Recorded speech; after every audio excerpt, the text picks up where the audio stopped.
అందరికీ నమస్తే, welcome to our channel. నేను మీ గౌతమి. అయితే ఈరోజు ఆషాఢ మాసంలోని వారాహి నవరాత్రులు అన్నవి స్టార్ట్ అవుతున్న విషయం మనందరికీ తెలుసు. అయితే వీటి గురించి ఎవరెవరు ఏ విధంగా చేసుకోవాలి, అసలు పూజా విధానాలు ఏంటి, వీటన్నిటి గురించి అయితే మనం తెలుసుకున్నాం.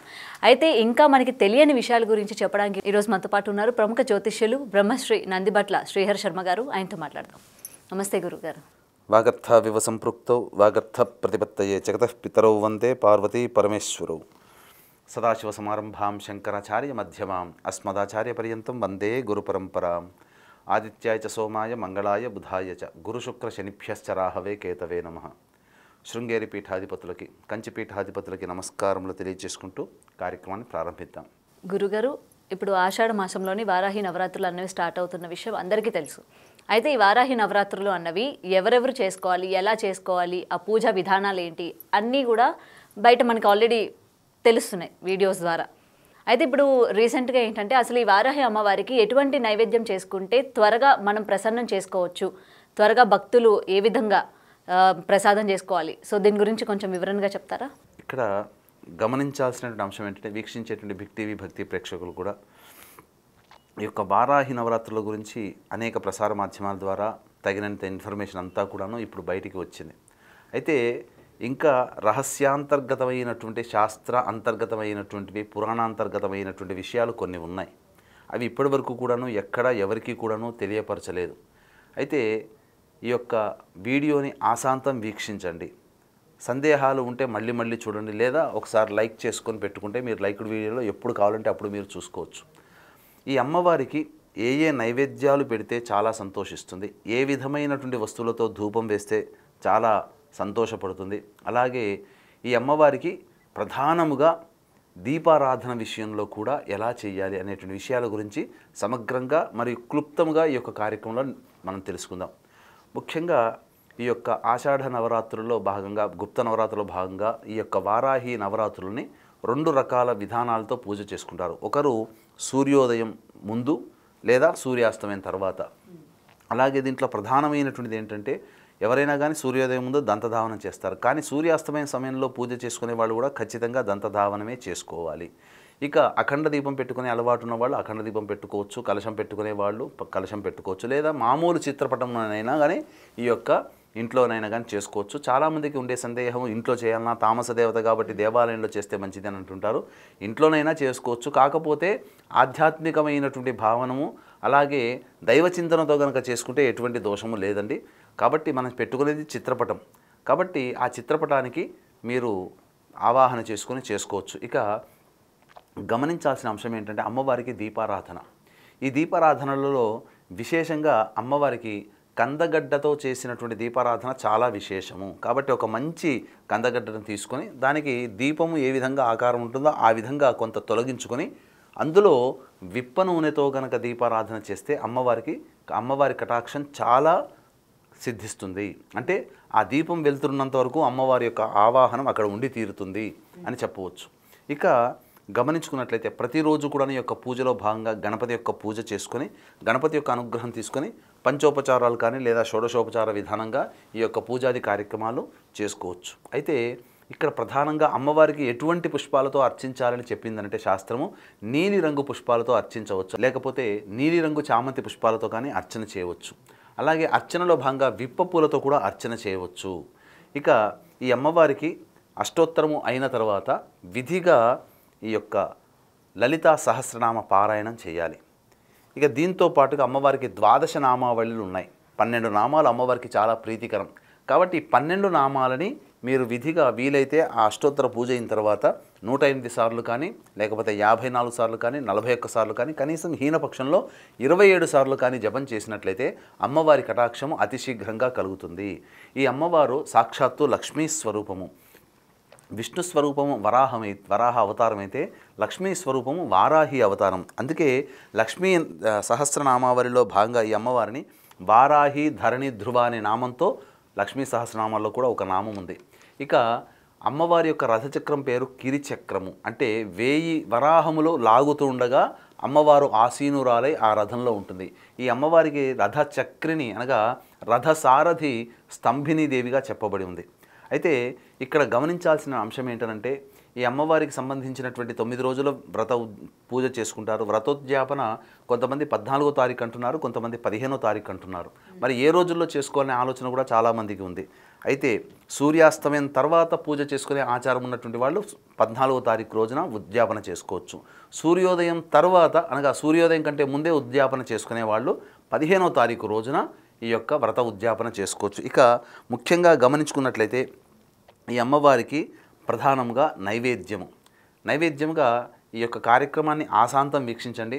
ఒక్కొక్క రోజు ఒక్కొక్క అమ్మవారిని ఒక్కొక్క రూపంలో మనం కొలుస్తాం. ఎందుకనంటే ఈ 9 నవరాత్రుల్లో భాగంగా ఈ వారాహి నవరాత్రుల్లో వారాహి అమ్మవారిని ధూమ్ర వారాహి, కిరాత వారాహి, స్వప్న వారాహి, శ్వేత వారాహి, దండిని వారాహి, ఉన్మత్త వారాహి, ఇలా అనేక రకాలైనటువంటి రూపములతో ఒక్కొక్క రోజు ఒక్కొక్క విధంగా మనం కొలుస్తూ ఉంటాం. కాబట్టి ఒక్కొక్క రోజు ఒక్కొక్క రకమైనటువంటి నైవేద్యం పెట్టాలి. కానీ ఖచ్చితంగా ప్రతిరోజు ఉండవలసినటువంటి నైవేద్యములు పురాణాంతర్గతంగా చెప్పబడినవి ఏంటంటే కందగడ్డలు, చిలకడ దుంపలు, దానిమ్మ గింజలు, బెల్లం పానకం మరియు పనసపండు, అలాగే ఈ సంబంధించినటువంటి తేనె, ఆవు నేతి, ఇలాచి పొడితో చేసినటువంటి నువ్వుల లడ్డూలు, ఇవన్నీ కూడా ఖచ్చితంగా అమ్మవారి యొక్క నైవేద్యంలో ఉండి తీరాలి. ఇక ఈ అమ్మవారికి వేసేటువంటి ధూపము, ఎందుకనంటే శివో అభిషేక ప్రియ, విష్ణు అలంకార ప్రియ, అమ్మవారు ధూపముతో ప్రియత్వాన్ని పొందుతుంది. కాబట్టి అమ్మవారికి ధూపంగా మనం సాధారణంగా అగరబత్తీలు లేకపోతే హారతి కర్పూరం ఇచ్చేదానికంటే ఇప్పుడు నేను చెప్పబోయేటువంటి వస్తువులు అయితే మీకు సాధారణంగా ఇళ్లలో దొరుకుతాయి. ఆ వస్తువుల పొడిని కనుక మీరు తీసుకొని ఈ యొక్క బొగ్గు కుంపటిలో ఈ అమ్మవారికి సంబంధించి ధూపం వేసినట్లయితే ఇంట్లో ఉన్నటువంటి నకారాత్మక దృష్టి, అంటే నరదృష్టి, నరఘోష, నరబాధలన్నీ తొలగిపోతాయి. మీ ఇంట్లో ఎవరికైనా ప్రయోగ బాధలు చేసినా ఆ ప్రయోగ బాధలన్నీ కూడా తొలగిపోతాయి. ఇంకా విశేషంగా చెప్పాలి అని అంటే ఈ ఇంట్లో అమ్మవారి యొక్క అనుగ్రహం అందరికీ సంపూర్ణంగా కలుగుతుంది. ఈ విధంగా ఏ ఏ ద్రవ్యాలతో మీరు ధూపం వేయాలి అని అంటే గుగ్గిలము, తెల్లదైనా నలుపుదైనా, యాలకుల పొడి, పసుపు పొడి, తెల్ల గురువింద గింజల పొడి, తెల్ల ఈశ్వరి వేరు పొడి, ఇది దొరికితే తీసుకోండి, లేకపోతే తెల్ల ఈశ్వరి వేరును పక్కకు పెట్టండి. ఇక తెల్ల జిల్లేడు పువ్వుల పొడి, మిరప పొడి, కారపు పొడి, శొంఠి పొడి, మైషాచి, ఈ యొక్క వస్తువులని మీరు తెచ్చుకొని వచ్చి ప్రతిరోజు ధూపం వేసినట్లయితే, ఈ అమ్మవారి పూజ చేసిన తర్వాత ధూపం వేసినట్లయితే తప్పకుండా ఈ అమ్మవారి యొక్క అనుగ్రహం సంపూర్ణంగా కలుగుతుంది. ఇక తాంబూలముగా చెప్పవలసినట్లయితే ఈ తాంబూలముగా తమలపాకులో పచ్చకర్పూరాలు, యాలకులు, లవంగాలు, జాజికాయ, జాపత్రి, జుబ్బాది ఇలాంటి సుగంధ భరిమలమైనటువంటి ద్రవ్యాలను ఇచ్చి తాంబూలంగా అమ్మవారికి సమర్పించవచ్చు. ఈ సమర్పించినటువంటి తాంబూలాన్ని ఎవరైతే పూజ చేస్తారో వారు స్వీకరించవచ్చు. ఇక పెట్టినటువంటి నైవేద్యం ఏదైతే ఉంటుందో అదన్నీ కూడాను ఈ యొక్క కుటుంబ సభ్యులందరూ కూడాను తీసుకున్నట్లయితే అమ్మవారి యొక్క సంపూర్ణ అనుగ్రహం కలుగుతుంది. ఈ యొక్క వారాహి నవరాత్రుల యొక్క పూజ విధానము భక్తిగా చేసుకోదలిచినటువంటి ద్వారా మీకు సకలమైనటువంటి శుభాలు కలుగుతాయి. ఎటువంటి శుభాలు కలుగుతాయి అంటే వివాహం కాని వాళ్ళకి వివాహం అవుతుంది, ధనప్రాప్తి కలుగుతుంది, కోర్టు న్యాయవాద విషయాల్లో మీకు మీదే విజయం అవుతుంది, ముఖ్యంగా భూగృహ వసతులు అనేటువంటివి కలుగుతాయి. ఇంకా చెప్పాలి అంటే శత్రు భయం అనేటువంటిది తొలగిపోతుంది. కాబట్టి దీన్ని దృష్టిలో పెట్టుకుని ఈ పూజ చేసుకొని ఏ సమస్యకైనా పరిష్కారం 2 రకాల పరిష్కారాలు. ఇప్పుడు సమస్య వచ్చినప్పుడు మంత్ర పరిష్కారము, దైవ పరిష్కారం, అలాగే అనారోగ్యం చేసినప్పుడు వైద్య పరిష్కారము, మానవ పరిష్కారం. కాబట్టి ఈ యొక్క పూజ చేసుకున్న వాళ్ళు మంత్ర పరిష్కారం, మానవులుగా మీరు పూజ చేసుకుంటారు, కానీ మంత్ర అనుగ్రహం కూడా కావాలి. కాబట్టి పూజ చేసుకున్న వాళ్ళు దైవానుగ్రహం పొందడం కోసం, అలాగే ఈ పూజ చేయలేకపోయాం, శక్తి లేకపోయింది, కనీసము మీరు ఈ యొక్క ఏదైనా హోమం చేస్తే బాగుండు కదా అని ఆలోచించేటువంటి వాళ్ళ కోసమై ఈ యొక్క 15వ తారీఖు రోజున రాత్రి 9 గంటలకి మా పీఠం ఆధ్వర్యంలో వారాహి అమ్మవారి యొక్క హోమము, ప్రత్యంగిర హోమము, బగళాముఖి హోమము మరియు రాజశ్యామల హోమం అనేటువంటిది సశాస్త్రీయంగా కేవలం 1500 రూపాయల రుసుముకి మీ గోతనామాలతో చేయించడం జరుగుతుంది. సాయంత్రం 5 గంటల లోపల మీ గోతనామాలు ఈ యొక్క కార్యక్రమం ద్వారా నమోదు చేసుకోవచ్చు. గురుగారు, ఇంకొక సందేహం ఏంటంటే ఇప్పుడు దేవిని పూజించే వాళ్ళు, ఇంట్లోని పెట్టి పూజించే వాళ్ళు పర్టికులర్గా మనం చెప్పుకుంటే ఈ మాంసాహారాన్ని ఇంట్లో వండుకోవచ్చా? ఇక్కడ ఈ అమ్మవారిని తామస దేవత, తామస రూపంలో కొలిస్తే తామసమైనటువంటి పదార్థాలు పెట్టాలనే ఆలోచన ఉంది. కానీ ఇక్కడ మనం గమనించాల్సిన అంశం ఏంటంటే ఈ అమ్మవారిని సాత్విక చింతనతో ఆరాధన చేయాలి. అందుకనే ప్రధానంగా చెప్పబడి ఉన్నటువంటిది ఏంటంటే ఈ అమ్మవారికి సంబంధించినటువంటి చిత్రపటం ఎలా ఉండాలి అని అంటే శ్వేత వరాహము అంటే ఏంటి, తెల్లటి ఆకారం కలిగినటువంటిది, తెల్లటి దుస్తులు ధరించినటువంటి ఈ యొక్క వారాహి అమ్మవారిని కనుక మనం చిత్రపటంగా పెట్టుకుని పూజ చేస్తే మనలో ఉన్నటువంటి తమోగుణాలు, సత్వరజస్ తమోగుణాలు, రజోగుణము తమోగుణము పూర్తిగా తొలగిపోయి సత్వగుణము ప్రవేశించి మనం అందరికీ సమాజానికి అందరికీ కూడాను మనం ప్రియముగా మారుతాము. తద్వారా మనకు ఏదైనా కానీ రాజమార్గంలో రావాలి, దొడ్డి మార్గంలో రాకూడదు. అందుకని మీరు గమనించుకున్నట్లయితే ఇంట్లో మెయిన్ డోర్ నుంచి వచ్చినప్పుడు ఎంతో హుందాగా దర్జాగా మనం వస్తాం. అదే వెనక నుంచి వచ్చినప్పుడు తలకాయ ఉంచుకొని ఏదో తప్పు చేసిన వాళ్ళలాగా వస్తాం. కాబట్టి తామస రూపంలో కనుక ఆరాధన చేసేటువంటి వాళ్ళు, అనగా వీర ఆరాధన లేకపోతే వామాచారంలో కౌడాచారంలో ఆరాధన చేసేటువంటి వాళ్ళు చాలా జాగ్రత్తలు పాటించి చేసుకోవాలి. కాబట్టి ఇవన్నీ ఎటువంటి జాగ్రత్తలు లేకపోయినా కనీసం దైవ చింతనతో, ఆధ్యాత్మిక భావనతో సామాన్య మానవులు కూడా ఈ యొక్క దక్షిణాచారముగా అనగా సాత్వికమైనటువంటి దేవతగా మరి గనక పూజ చేసుకున్నట్లయితే చాలా మంచి జరుగుతుంది. ఇంకా చెప్పాలి అనంటే ఈ యొక్క 9 రోజులు జరుగుతున్నంత వరకు బ్రహ్మచర్య వ్రతాన్ని పాటించండి, అబద్ధాలు ఆడకండి, మౌనంగా ఎక్కువసేపు ఉండండి, కటిక నేలపైన నిద్రించే స్థితి ఉండండి, ఒక్క పూట భోజనం మాత్రమే చేసేటువంటి విధంగా ఉండండి. ఈ విధంగా చేసినట్లయితే తప్పకుండా మీరు ఏ సంకల్పం కోసమైతే అమ్మవారిని ఆరాధన చేస్తున్నారో ఆ సంకల్పం అచిరకాలంలో నెరవేరుతుంది అని చెప్పడంలో ఏమాత్రం సందేహం లేదు. అటు మగవారు కానివ్వచ్చు, లేకపోతే ఆడవారు కూడా ఇదే నియమాన్ని పాటించాలంటారా? అవునమ్మా, ఆడవారైనా మగవారైనా అందరూ కూడా ఇదే నియమాన్ని పాటించుకుంటూ చేస్తే చాలా మంచిది. గురుగారు, 3వ రోజు అమ్మవారిని ఏ రూపంలో పూజించుకుంటే మంచిది, అలాగే ఎటువంటి నైవేద్యం పెడితే మంచిది? ఈ యొక్క 3వ రోజు అమ్మవారిని స్వప్నవారాహి రూపంలో కొలవాలి. చాలామందికి ఈ స్వప్నవారాహి అని అంటే కొంత అర్థమవుతుంది, చాలామందికి తెలియదు. ఈ స్వప్నవారాహి అమ్మవారిని ఉపాసన చేసినటువంటి వ్యక్తి తన దగ్గరికి వచ్చినటువంటి వ్యక్తుల యొక్క సమస్యల పరిష్కారం కోసం అమ్మవారిని రాత్రిపూట పూజ చేసి అడుగుతాడు. ఏమవుతుంది, అమ్మవారు స్వప్నంలో కనిపించి ఆ యొక్క వ్యక్తి యొక్క సమస్యకి పరిష్కారం అమ్మవారి తెలియజేస్తుంది. అంటే ఈ అమ్మవారిని పూజ చేయడం ద్వారా భూత భవిష్యత్ వర్తమాన కాలాల్ని మనం తెలుసుకోవచ్చు. అంటే దీని అర్థం ఏంటి, మనం ఎలా అర్థం చేసుకోవాలి? ఈ పూజ చేసి అమ్మవారి యొక్క అనుగ్రహం పొందిన వ్యక్తులు భవిష్యత్తులో వారికి జరిగేటువంటివన్నీ కూడాను గోచరం అవుతాయి. అంటే కనిపించవు, కానీ భావన, నాకు రేపేదో లాటరీ తగలబోతుందేమో అనే ఆలోచన, లేకపోతే నాకు ఏదో ప్రమాదం జరగబోతుందేమో, లేదా నాకు ఎవరో బంధువులు కలుస్తారు, లేదా నాకు డబ్బు రాబోతుందేమో అనే ఒక ఆలోచన మనిషికి కలగజేస్తుంది.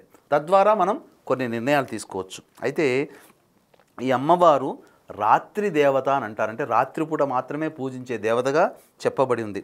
ఈ అమ్మవారు లక్ష్మీ అమ్మవారి యొక్క ప్రసిద్ధ అవతారాలలో ఈ యొక్క స్వప్నవారాహి కూడా ఒకటి. ఇక్కడ మనం గమనించుకున్నట్లయితే ఈ అమ్మవారు చీకటి మేఘాలచే కప్పబడి ఉండి 3 కన్నులు కలిగి ఉంటుందట. అయితే ఈ వారాహి అమ్మవారి యొక్క ఫోటోలు కానీ ఈ యొక్క సంబంధించినటువంటి విగ్రహాల్లో కానీ చాలా మటుకు ఎక్కువగా మనం చూసేటువంటిది కిరీటం మీద నెలవంక ఉంటుందమ్మా. కానీ ఏ వారాహి అమ్మవారి యొక్క కిరీటంలో నెలవంక ఉండదు. ఈ యొక్క స్వప్న వారాహి అమ్మవారి యొక్క కిరీటంలో మాత్రమే నెలవంక ఉంటుంది. కాబట్టి నెలవంక ఉన్న కిరీటంలో నెలవంక ఉన్న వారాహి అమ్మవారు ఏదయ్యానంటే స్వప్న వారాహి అమ్మవారు. కాబట్టి ఈ అమ్మవారికి ఒక్కరికి మాత్రమే చంద్రుడు ఉంటాడు.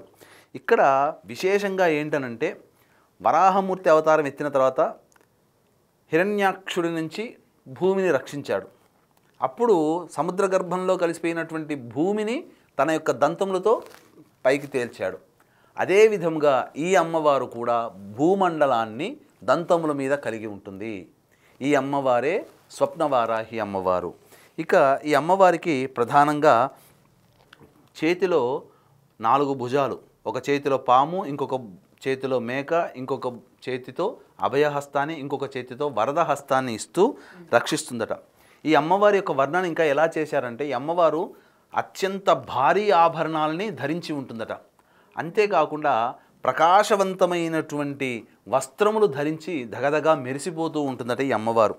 కాబట్టి స్వప్నంలో భూత భవిష్యత్ వర్తమాన కాలాలన్నీ కూడా తెలియచేస్తుంది. కాబట్టి మనకు భవిష్యత్తులో జరిగే మంచి చెడు గురించి మనకు ఆలోచన వచ్చేస్తుంది.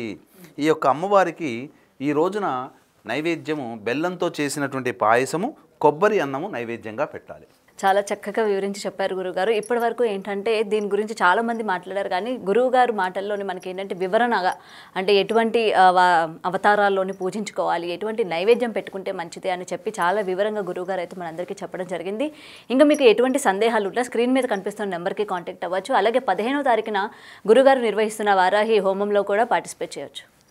ధన్యవాదాలు. సర్వం Shri Umamaheshwara పరబ్రహ్మార్పణమస్తు. For more videos like this, subscribe Big TV channel.